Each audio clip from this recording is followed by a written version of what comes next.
Përshëndetje të nderuar zonja dhe zotrim, përshëndetje të dashur miqtë e mi. Ja ku po ritakohemi sërish me mua Tirona Lilin, pikërisht këtu në kanalin Monitor TV për të ndarë lajmet edhe ngjarjet më të fundit. Dua të ndaloj tek një lajm që në fakt ditën e sotme i ka stresuar të gjithë fansat e Gjestit. Nëse do të futemi në YouTube, ekziston ca tituj arrestimi i Gjestit. Në fakt u shqetësova edhe unë si gazetar që merrem me showbiz tashmë, për të kuptuar detaje se çfarë ka ndodhur rreth Gjestit, u tha në qoftë se Gjesti nuk do të paraqiteshte në seancën e radhës, domethënë do të kishte një thirrje ndryshe nga thirrjet siç ne jemi mësuar të dëgjojmë nga gjykata, por jo që do të kishte një arrestim për Gjestin.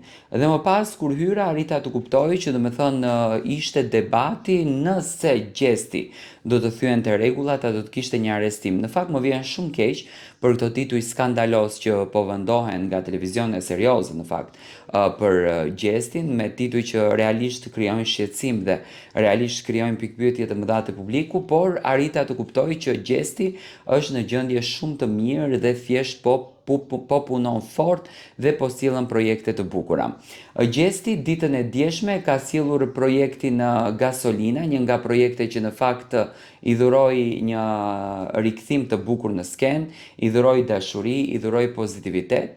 Është nga këngët që në fakt po komentohet, që po përflitet. Gasolina, nëse ju mbani mend, ka nisur që sezonin e kaluar veror, apo konkretisht që vitin e kaluar, Gjesti e punoi me dashuri këtë këngë, por fakti i problematikës që Gjesti kishte me Erkand Shabanin, kompanin Onima, e bën që Gjesti të mos ta postonte këtë këngën dhe të mos ta nxirrte Gjesti këtë këngën nëpër rrjetet sociale, gjë në të cilën Gjesti në fakt hoqi dorë nga ky projekt dhe nuk e bëri më. Por Gjesti tashmë ka vendosur që ta rikthej këngën Gasolin.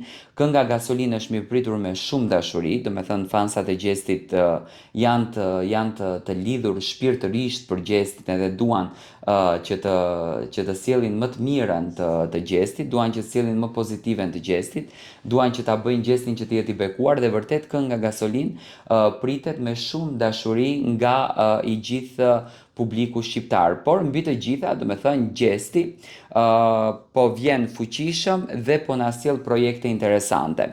Më vjen shumë keq për këto lajme bombastike që bëhen për Gjestin, janë lajme në fakt shumë të shpifura, lajme që realisht na bëjnë që ne të ndjehemi keq dhe na dhurojnë vërtet një pozitivitet edhe energji, na dhurojnë pozitivitet, lajme që janë të mira për Gjestin, po na dhurojnë energji të keqe. Për të gjithë ju që në fakt e besoni këtij lajmit, komentoni që nuk është lajm i vërtet, është krejtësisht lajm i rem.